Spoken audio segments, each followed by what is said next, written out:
Hi everyone. हमारे सामने दो क्वेश्चन है। पहला क्वेश्चन है how many ATP and NADPH2 required for the formation of one molecule of sucrose in C4 plant. ये क्वेश्चन है फोटोसिंथेसिस से और इस क्वेश्चन की हेडलाइन है C4 प्लांट। ठीक है, और दूसरा यहाँ पर हेडलाइन है सुक्रोज।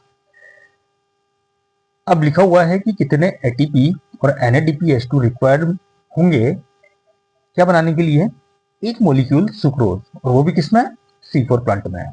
समझते हैं। यहां पर देखते हैं सॉल्यूशन किसका, क्वेश्चन नंबर 1 का। ठीक है, देखिए बेटा, सुक्रोज वाली बात चल रही है। सुक्रोज इससे मिलकर बना होता है ग्लूकोज और फ्रक्टोज। ग्लूकोज और फ्रक्टोज दोनों मिलकर क्या बनाएंगे, सुक्रोज। एक तरह से दो ग्लूकोज बनाने में, क्योंकि ग्लूकोज का आइसोमर कौन है, फ्रक्टोज, और फ्रक्टोज का आइसोमर कौन है, ग्लूकोज। कुल मिलाकर बात यह है कि हमें दो मॉलिक्यूल ग्लूकोज बनाना है। किसके अंदर, C4 प्लांट के अंदर।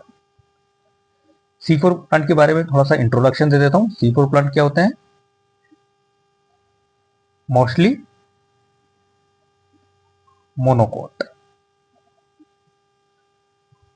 जैसे कि शुगर केन, मैज, ETC।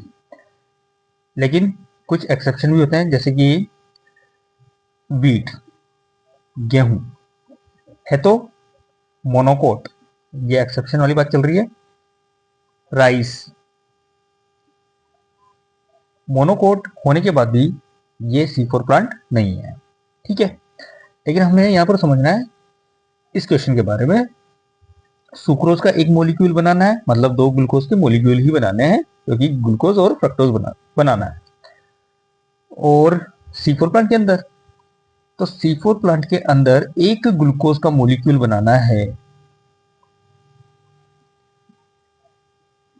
इन C4 प्लांट, तो हमें 30 ATP की रिक्वायरमेंट होती है, जो कि हम इसके प्रोसेस में समझते हैं। ठीक है, किस तरह से बनाते हैं उसको हमने डिटेल में स्टडी किया हुआ है।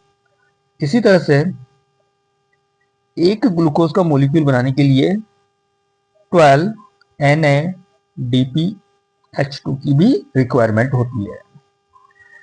तो ये तो हुई बात किसकी, एक मॉलिक्यूल ग्लूकोज बनाने के लिए 30 ATP चाहिए होंगे और 12 NADPH2 चाहिए होंगे। लेकिन हमें एक फ्रक्टोज भी बनाना है। ठीक है, वो भी इसी के अंदर, C4 प्लांट के अंदर। तो यहां पर भी हमें 30 ATP और 12 NADPH2 चाहिए होंगे। तो ग्लूकोज और फ्रक्टोज दोनों मिलकर क्या बनाएंगे, सुक्रोज। तो एक सुक्रोज का मॉलिक्यूल बनाने के लिए हमें 30 मतलब 60 एटीपी की जरूरत होगी, और 24 NADPH2 की जरूरत होगी। इस तरह से हमें इस क्वेश्चन को सोल्व करना है। दूसरा क्वेश्चन है how many ATP are formed as SLP in Krebs cycle if 5 molecule of pyruvic acid are completely oxidized।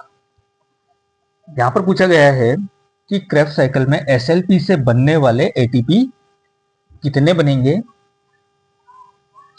अगर एक